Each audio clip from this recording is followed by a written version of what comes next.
Are you ready? On your marks. 1, 2, 3.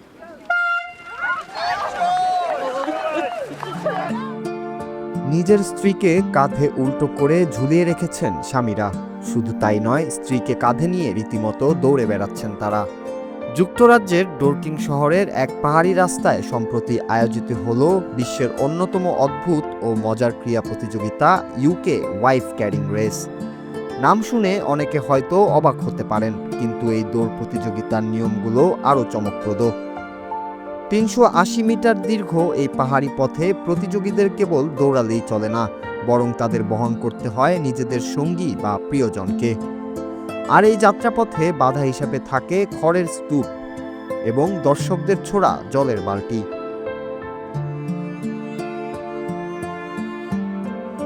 প্রতিযোগিতার নিয়মগুলো বেশ শিথিল এবং আনন্দদায়ক। এখানে অংশগ্রহণ করার জন্য দম্পতি হওয়ার কোনো বাধ্যবাধকতা নেই।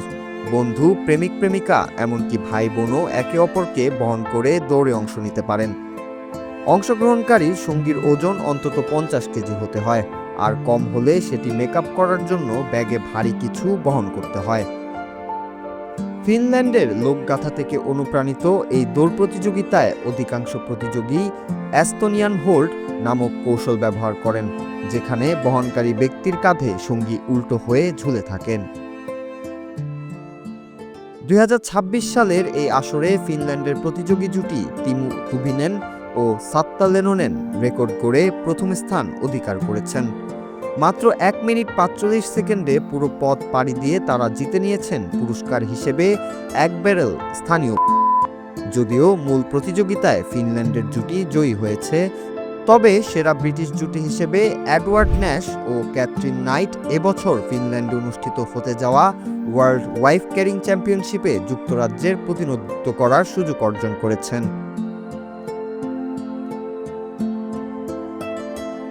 এই অদ্ভুত প্রতিযোগিতাটি এখন বিশ্বজুড়ে এক বিনোদনমূলক ঐতিহ্যে পরিণত হয়েছে। জয়ী হওয়ার চেয়ে এখানে অংশগ্রহণ করা এবং হাসি তামাশার মাধ্যমে সময় কাটানোই মূল লক্ষ্য। প্রতিযোগীদের উদ্ভট পোশাক আর দর্শকদের আনন্দঘন মুহূর্তগুলো প্রমাণ করে খেলাধুলা মানেই সবসময় পেশাদারিত্ব নয়, বরং এমন কিছু মুহূর্ত যা আমাদের দৈনন্দিন জীবনের একঘেয়েমি কাটিয়ে তুলতে সাহায্য করে। Nur Raju, Bangla TV, news desk.